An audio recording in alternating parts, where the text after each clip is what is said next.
100 రోజుల్లో ముఖ్యంగా మీరు ఏదైనా సాధించిందంటే 10 సార్లు ఢిల్లీకి అయితే పోయించారు. అంటే ప్రతి 10 రోజులకు ఒక్కసారి ఢిల్లీకి పోయి తెలంగాణ ఆత్మగౌరవాన్ని తాకట్టు పెట్టారు.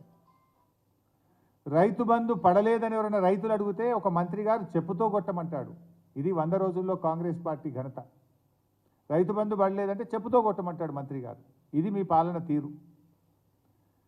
కేసీఆర్ గారి అనారోగ్యాన్ని కూడా రాజకీయం చేసి నీచమైన స్థాయిలో వ్యాఖ్యలు చేసే విధంగా ముఖ్యమంత్రి గారు మంత్రులు దిగజారినటువంటి పరిస్థితి రాష్ట్ర ప్రజలు గమనిస్తూ ఉన్నారు.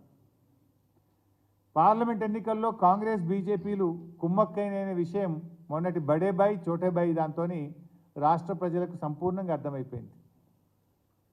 ఎందుకంటే మొన్న ఈ 100 రోజుల్లో ముఖ్యమంత్రి గారు మాట్లాడినటువంటి తీరు, ఆయన వ్యవహార శైలితో ఈ బడేబాయి చోటేబాయి బంధం ఇవాళ రాష్ట్ర ప్రజలకు సంపూర్ణంగా అర్థమైంది.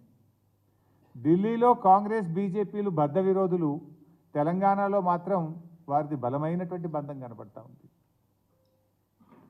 ప్రతిపక్షంలో ఉండగా ఇదే రేవంత్ రెడ్డి గారు వలసల పైన ఓ పతివ్రతలాగా మాట్లాడినాడు. పార్టీ మారితే వాళ్ళను రాళ్లతో కొట్టమని మాట్లాడిండు. ఇప్పుడు బీజేపీ నాయకుడికి టికెట్ రాకపోతే ఆయన ఇంటికే పోతున్నాడు. అబ్బా, ఎంత ఔదార్యం, ఎంత ప్రేమ!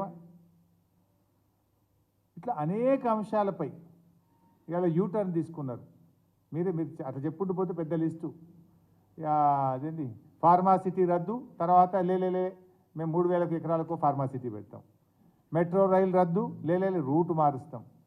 ఇట్లా అనేక విషయాల్లో యూటర్న్ తీసుకున్నారు.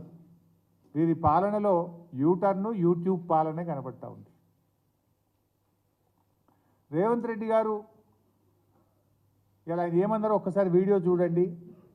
ఆ వీడియో చూసిన తర్వాత మళ్ళీ ఇందిరమ్మ రాజ్యం 6 గ్యారెంటీల మీద తొలి సంతకం పెడుతుంది. 100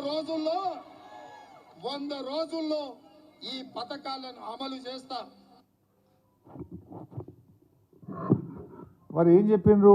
100 రోజుల్లో ఈ పథకాలు ఖచ్చితంగా అమలు చేస్తాం. తొలి సంతకం ఈ 6 గ్యారెంటీల మీద ఉంటుందన్నారు.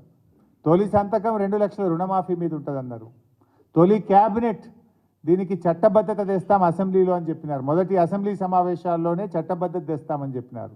ఏ ఒక్క విషయంలో కూడా ఇవాళ కాంగ్రెస్ పార్టీ మాట నిలుపుకున్న పరిస్థితి లేదు. ఇక ముఖ్యమంత్రి గారు మాట్లాడితే ఇక నేను గేట్లు ఎత్తితే మీ పార్టీలు ఎవరు మిగిలరు అంటాడు.